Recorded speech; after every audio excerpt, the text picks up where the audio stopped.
Morning, morning, morning. How are we all? It is just before 9 o'clock in the morning. I'm sitting in thankfully a sunny Manchester this morning. In fact, the sun's a bit bright, I can't see.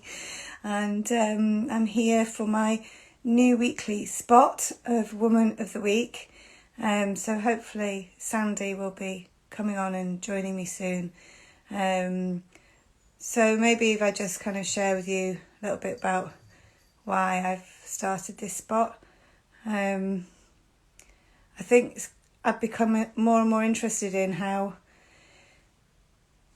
stories shape who we are, how the stories we tell ourselves are so important to who we are, and how the stories that we share with each other can help ourselves, but also can have a lot of inspiration or can offer something to other people. And I've coached lots of women over the last few years who are struggling to find ways to reconnect with who they are and maybe kind of rebalance with their lives with something that's important to them, or find ways to recharge and put themselves first a little bit. And as much as I help them and coach them to something that they're more content and happy with, I always find I've got a lot to learn from their stories.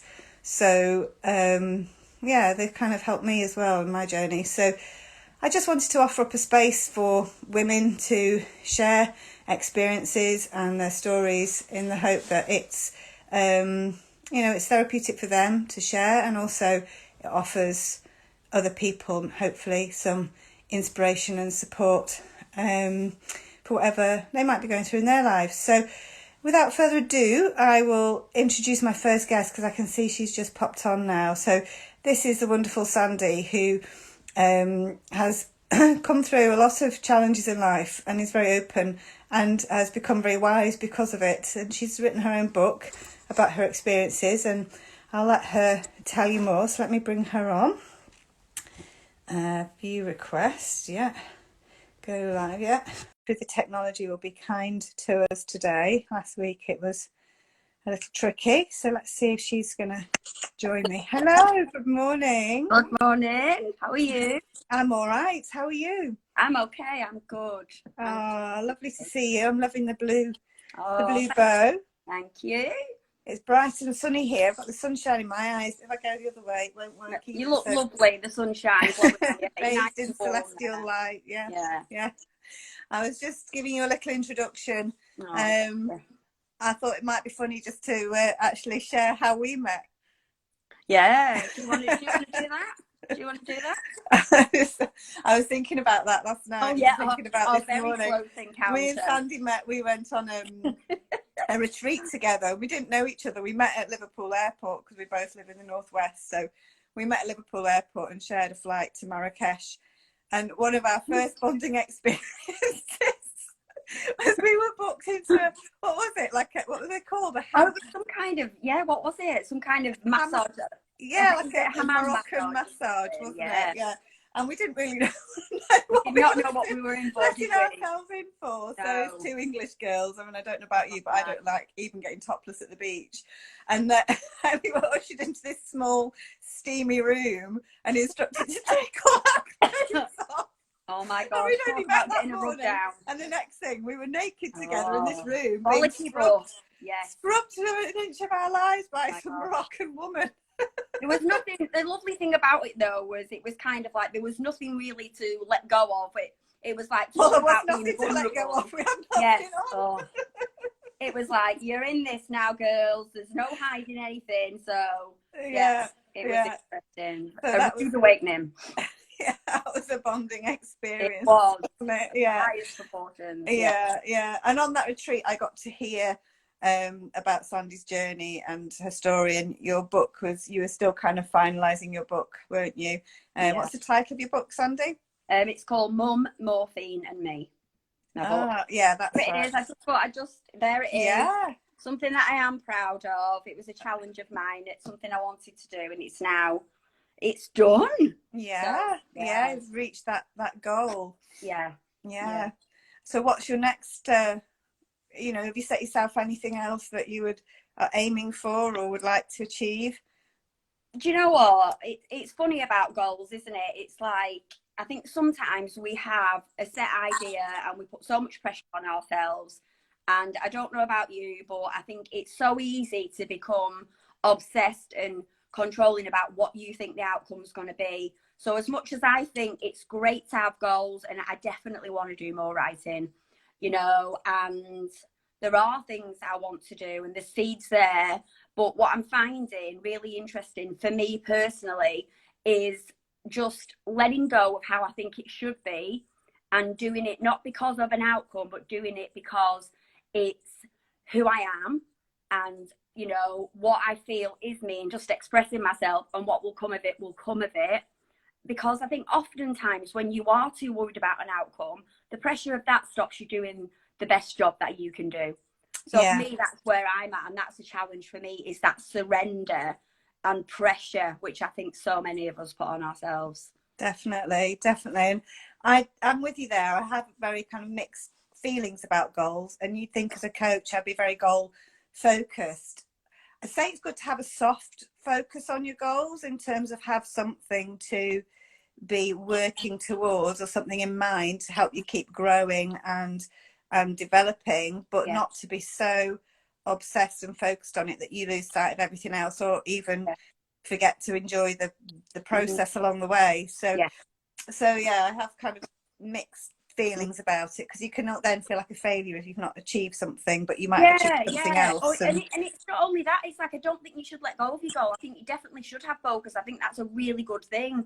You know, don't ever let go of what your dream is. But I think sometimes you think you know how you're going to get there. You think you know the route, and you haven't got a bloody clue. If you've never been there before, you don't know the way, and you don't know that way for somebody else might not be the way for you, because you're you. And very often the resistance to being open-minded and waiting to see what doors open and waiting to see what comes along and how it's going to unfold in the juiciest, best way for you, we can block that by thinking it has to be this way, because that's what works for everyone. And that can be so stressful.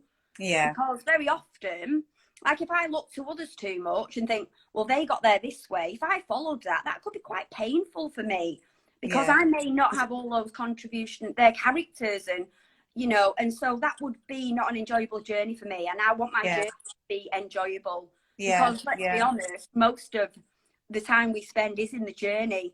The achieving and that destination of that goal is fleeting. What about the other 95% of the time? You know, so exactly. The joy's in the journey. It is, and that's something I didn't understand. We all throw that saying around, don't we? You know, at the end of the day, if all it was the destination and we got there and we cut the journey out, then what's the frigging point in going? Because you're missing so much of it, you know. If you cut out the flight, then there's absolutely no point in going. If that's, you know, it just doesn't make sense when you really think about it, you know. And as soon as you get there, you set something else, don't you? Or of course you find do. something to be unhappy about if you look for it. I was thinking about this kind of leads nicely into kind of maybe telling us a little bit about your journey and sharing, you know, some of the challenges and struggles that you've overcome along the way, just to give people a sense of what you've been through and where you've come from. Okay, well, obviously, like if I think about the biggest things in my journey, my life so far, the two biggest things that I have experienced and have impacted me and that I have had to deal with and overcome have been my journey with addiction, opiate addiction, and that's been over a time span of 26 years, and then also losing my mum is part of that process as well. And that was when I had a relapse. That was something else that added into my journey of addiction, added a whole new depth and level of understanding for me. So they have been the two most profound things so far in my life. I am 46 years old. And so addiction, you know, my addiction was to opiates, which is a form of heroin. It started off prescription drugs, and then eventually it did go down the route of illicit drugs. So there is it's a big story, you know, but it's something actually that was horrendous at the time, as I think most things are. And when you're in it, you can't see the wood for the trees. But actually, looking back, and this is what last week when you interviewed your friend, I've forgotten her name, do forgive me. Zoe. Yeah, Zoe. And when she said, you know, looking back in retrospect, it actually was a gift to her, because what that gave her and how that changed her attitude and her outlook was very much a gift, because it opened her up to totally taking a new path. And I feel exactly the same. And I think very often, I call it the gift of desperation in my book, because very often they're the things that shake us and wake us up. And then you have to look for a new way, because you know the way you've got is very broken. And also, very often with addiction, it's quite taboo. There's a lot of shame and guilt around it. We hide it. It's not something we're proud of. It's not talked about enough. Like lots of things, you know, and that keeps people stuck. It really does. And so that's why I wanted to talk about that in my book. And, you know, because it's not about the action. That's a symptom of what's broken, what's hurting. And I think that's the same with so many things. And it's about getting to the root. And that's what I had to do. Yeah. It forced me to say, what's really going on, Sand? What's here? Yeah. And it's, you know, I think something like addiction, it's like you said, it's associated with judgment and shame from other people, and also, you know, from within yourself, isn't it? And people have a stereotype of, you know, what someone who would have a heroin addiction looks like or is like. Yeah. And you're so not that. Do you know what I mean? You know, Yes. you live in a beautiful home, and you've got a husband and children, and, you know, a very kind of intelligent, capable woman who was obviously, you know, desperately kind of in pain inside, and sought to ease that pain through the use of drugs. So what pulled you kind of out the other side? What was it that was your turning point? It was literally desperation. It was like, people talk about hitting your rock bottom, you know. Bryony Gordon just wrote a book, didn't she, called Gloriously Rock Bottom. I've yet to read it, you know, and I love she called it that, because it can become glorious, just not at the time, you know. But it was sheer desperation. I remember one morning waking up and going downstairs, and it was a bright sunny morning. The boys were downstairs laughing, and I felt cold inside, and I couldn't smile without the assistance of chemicals, which I was using to self-medicate. And it was just, I knew I was broken. I wanted so much. I looked at them and I thought, why can't I be like that? What's wrong with me? Why can't I smile on my own? You know, and in the end, I got that low that I thought, if living is like this and this is all there is, then I've got nothing left to lose. I don't want to be like this anymore. And so it was just a case of, you know, it can only go up from here.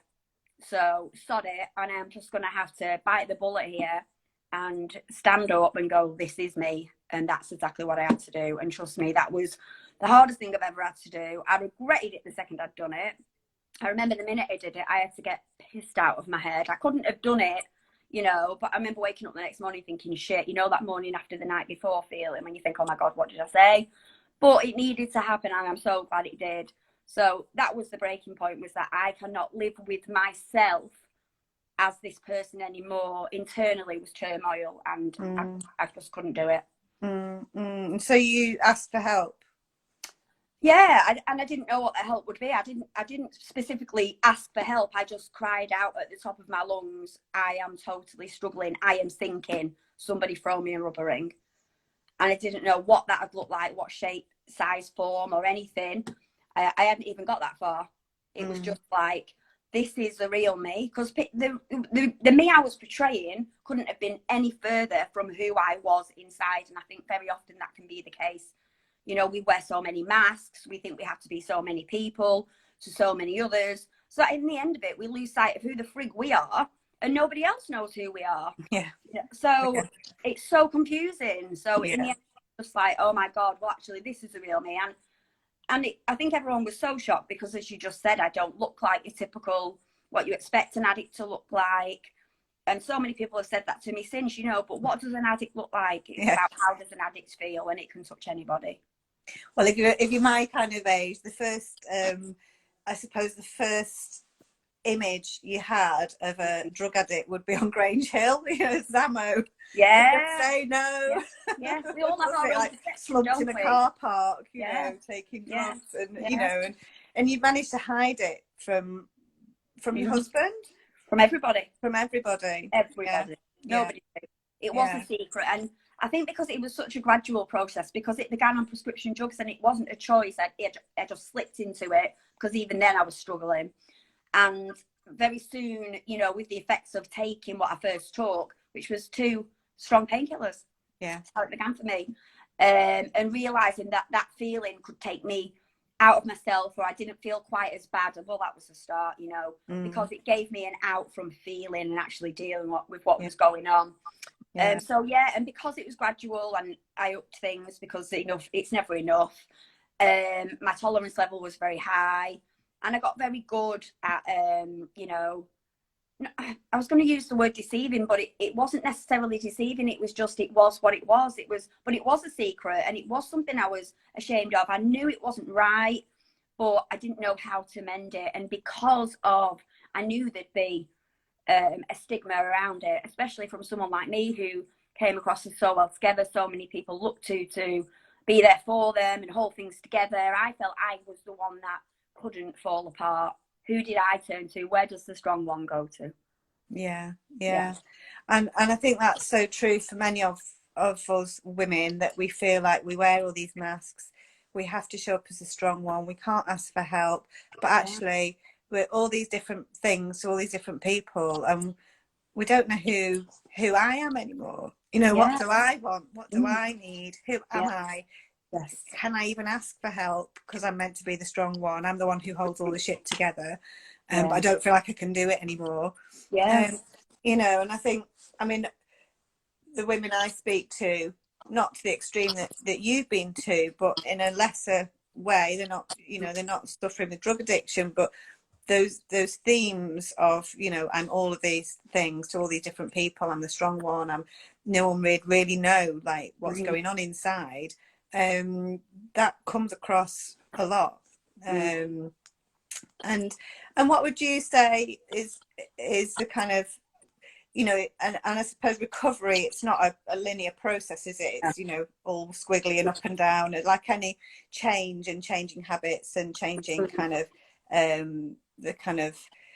the psychology behind what's going on. What helped you through that process? It's like you just said, it isn't a straight line, and just when you think you're there, you're not. And I think the older you get and the more you do learn, the more you realise, the older you get, the less you know. And I think that can actually be quite a wonderful thing, because it does keep you humble. And again, it all goes back to that journey. It's a bit like a game of pass the parcel. You know, just when you get to the sweetie inside and, you know, there's your treasure, well, it's like, right, we're starting the music again.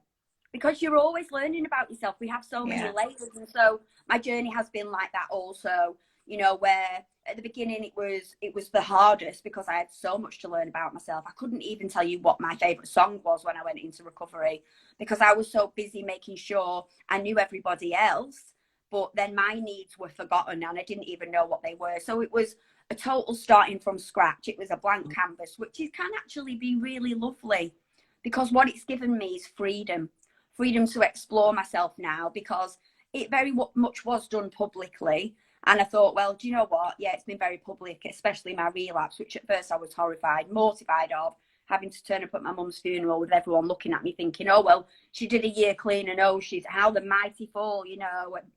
That was awful. But in actual fact, if I flipped it, it was like, well, do you know what? There isn't anything to hide. This is who I am, and what can I do with this? Because I am free. Totally. But it's interesting there how you create a narrative about what other people are saying about you based on your own assumption and judgment. Because you don't know that, like, people might also be looking at you going, oh, you know, how hard, tough for her, she's just lost her mum, and of course she's relapsed, and I wish there was something I could do to help. You know, so people might be looking at you with less judgment that you judge yourself, and more kindness and forgiveness. But it's automatic that you think in your they're going to have that kind of negative kind of judgment of you, don't they? It is true. And it's like, even when you invited me to do this talk, you know, this is how crazy it is, and you invited me as guest, and first of all, my first instinct was, oh, that is so lovely, and you know, but then within seconds I was like, well, I wonder if that's because there was no one else available. And then I was like, well, I wonder if it's because it's new and she's nervous, and I'm sort of, you know, ridiculous things, but that's what we do. You know, we can't even enjoy the joy and, you know, our own, give ourselves a pat on the back, because we're taking it away from ourselves with the other hand. And those assumptions we make, you know, and so there was an element of that, and there is an element of that. There were some things where there were things going on, and I knew they were true. You know, but yeah, you are so right. I think 95% of our own troubles is our own assumptions, and our overthinking is the problem. Well, let me just reassure you that I invited you to come on because when I was thinking of kind of women with, you know, who have come through adversity, who are open and honest and have been on kind of a journey of personal growth and kind of self-reflection, then you just came to mind because of the you know, what I know about you and the story that you've already shared with the world through your book. So I knew that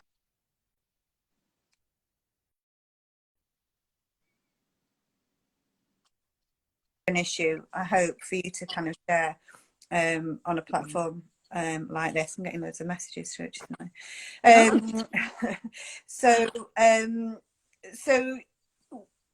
in terms of like when you were kind of coming through, what were the threads, I suppose, that helped pull you along through those tough times, I suppose?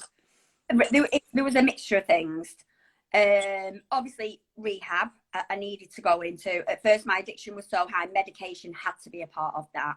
So, you know, for a week I went into a rehab centre away from my family, and I was on medication for a week. It was actually quite brutal considering my usage. I didn't quite know that at the time. And then when I was discharged, I was on my own. Apart from therapy, I had intense therapy for 3 months. So it's a mixture of medication at first, therapy, and then, but the main thing, and the thing that takes the longest and is the hardest and most challenging, is digging deep and going within myself, which I think is the thing we need the most, which we put off the most because it's the hardest and it takes the longest. But that's where really, if I'm honest, most of my true strength and guidance has come from. And I think very often we like I say, we don't know ourselves and we look for a quick fix, something outside of us to fix an internal problem. So it's been a mixture of going where I have felt safe.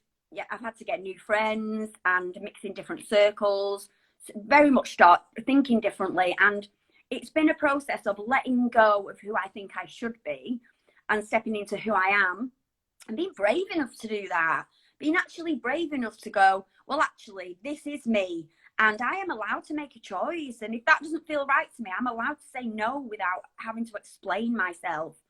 My life isn't here to make other people feel better about them and make it easier for them, because that's going to always make me feel crap. And I, as a mum, you'll know this very often, or being a wife, you will know this, being a nurse, you will know this, being an employee, you'll know this, that very often people ask of you because they want you to do something so it's easier for them, and yet it's putting on you and putting on you and putting on you, and really you want to go, no, actually, no. But do those words come out of our mouths? Yeah. No. And they should. It's just 2 little letters, but sometimes exactly. it's so and it's hard no to full say, stop, isn't it? not no, but I'm sorry. Very often we want to do something and then we explain ourselves and try and justify it. We justify need to stop it, that. apologise for it, make an excuse. Because you know, and I've got a lovely exercise that I do with some of my clients who struggle to say no, just to push them out of that comfort zone, and just small things, you know, just to say no without any excuse, without any apology, just to say no and just try that on for size and see. We find it so hard. It is, like, someone compliments us, we almost feel like we can't accept that without going, you know, oh really? Well, I haven't been to the hairdressers for ages. You know, oh, look at these greys, and you know, what is that about? I know. I just think we're so used to selling ourselves short. And, you know, so yeah, it had to answer the question. We divert all the time.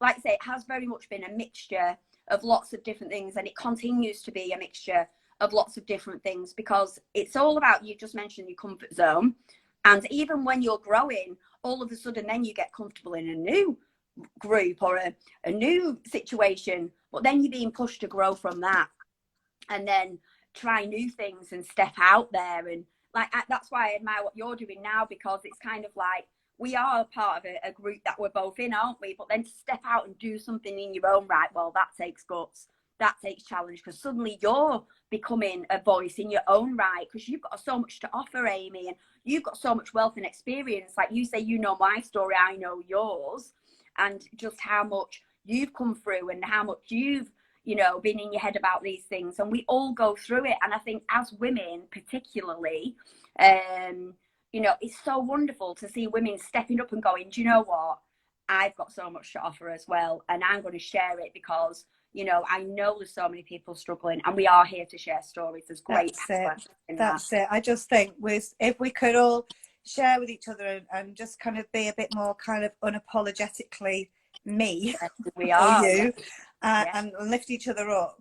And it's taken me a long time to get to this spot where I feel comfortable to come on, do something live in front of who knows who's watching. That fear of judgment, fear of messing up, all these things that we hold ourselves back with, but we can hold ourselves back for the rest of our lives, and then we've lived a life that, you know, isn't fully lived, is it? So, you know, I really want to help other women feel like they can step up and out, and maybe out of their comfort zone, to really step into who they are. And it sounds cheesy and corny, but to be more unapologetically them, and to go after what they want. And I'm not saying be selfish and ignore all the other people that you even care about, but just put yourself on an equal kind of pegging with them. That's rather it. than bottom of the pile all the time. You're just as important. You should love yourself as much as you love other people. Yeah, you know, we soothe everybody else, but we forget to soothe ourselves. And then we just beat ourselves up, don't we, all the time?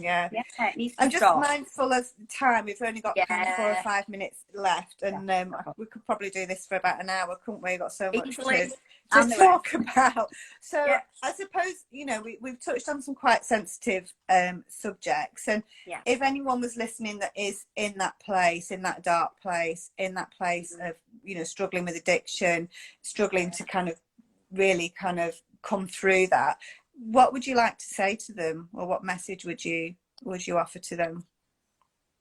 Well, you know, basically what I would say is there is a way out. There is a way out. You may not know it, you may not feel it, you might be terrified, frightened to death. I was all of those things.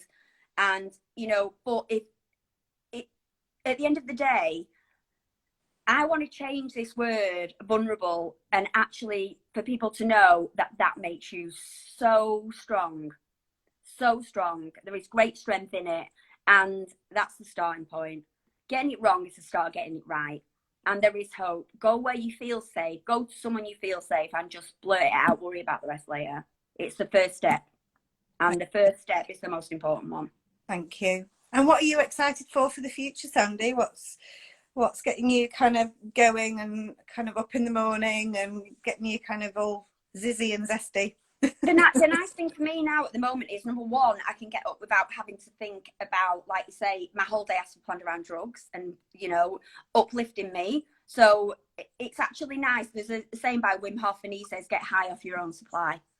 So the question is, what's your supply? What is it that makes you feel great? At the moment, for me, I've started painting, and, you know, because that keeps me in the moment, and I'm just really enjoying it. But more than anything, what gets me up in the morning is the freedom. I have freedom now, and I am being me, and so I can go wherever that takes me. I am now my own boss, because I live who I am. Fantastic. So is there anything that you would kind of, as a last question, or anything you'd like to ask me? Yeah, I thought about this, and I was like, if there's one thing I am still struggling for, I'm very aware with sort of one addiction for another. Social media is, it can be great, but it also can be a great distraction. It can be something we get tied into, this whole comparison. You know, how do you deal with that, and how do you find the balance, and do you find that affects you the same way? So yeah, good question. It's quite topical for me, actually, because I've always resisted or not been a huge fan of social media. I don't go on Facebook a lot, but, you know, I have recognised that as part of building my profile and building my business, it's a necessary evil. So I'm on Instagram now, and I suppose I'm struggling to find that balance between home and family, and making that cut off, actually, and actually not having less attachment to whether people have liked, or having less attachment to what I post, and just, it's out there. and I'm not attached to the outcome of it. So that makes me check less often, but it is something that's very easy to become addicted to. And I think you have to be mindful about, right, this is my family time. I'm putting my phone away in a different room. I'm not going to be mindlessly scrolling, because what message is that giving to your children, that really you're not interested in them? You're just interested on what's going on your phone. So yeah, I think having some boundaries around that is really important. I'm actually quite strict with the children and their boundaries on screens and things like that, but less strict with myself. So it's something I'm working on at the moment. Definitely. But I think having screen-free days, having a time when you put your phone away, you turn it off, you put it in another room, say, right, from 8 o'clock tonight till 8 o'clock in the morning, you know, I'm with my husband, I'm with my kids, I'm with myself, I'm reading a book, I'm doing something more satisfying to the soul than just scrolling through, and creating a boundary around it. I think so many things in life just require you to think about what boundary you want to create, but then be quite how to apply that in a way that works. And I think the key is as well, because it has its place, and definitely. but I think it's you use that and don't let it use you. I think that's exactly. There, yeah. And where do people, so I've seen some of your paintings, they're beautiful, and you've got a Facebook page, haven't you? Is it Sandie Sparkle Creations or something? Where do people find you if they want more Sandie in their life? Where do they find you? Sparkle, or for my paintings, if they just want to have a look, because I didn't do it to start selling them, it's just kind of evolved, and they're there, the ones that I don't use, they're there. So that's Sandie Sparkle Creations. I just have a page, they can have a look. And if they just want to connect, I have a little group which is called Dear Sandie, a place you can call home. And that is just simply a space where you can turn up with like-minded people and just be yourself and share nice stuff. So yeah, they're the places where they can find me, really. I'm not big on social media that way either, but I am there for, the nice bits and the uplifting bits. So yeah. And where can people find, what's your book called again? Yeah, my book's called Mum, Morphine and Me, and that is it's available to buy on Amazon, or you can download it as well from Amazon on your Kindle. So if you want to have a gander, if it can help anybody, it's there. Fabulous. Well, thank you so much for coming on this morning and sharing with me so openly. I really admire your courage, just taking that first step from being in that place of desperation to asking for help, or just admitting to what was going on, even was the first step. Took great courage, and I really admire you for that, and for everything that the journey that you've been on so far, and everything that you've kind of shared with me and with the people we know in the group that we're in. You really are an inspiration to many people, and I don't think you really realize it or acknowledge it within yourself. So this is just me acknowledging it for you. Oh, thank you so much. That's so lovely, and thank you so much for having me. I really appreciate it. It's always lovely to check in and talk to you. Yeah. Oh, well, thank you so much, and have a lovely day. You too, sweetheart. Have a great day. Be awesome. Okay. Yeah, bye. And I will be back next Friday.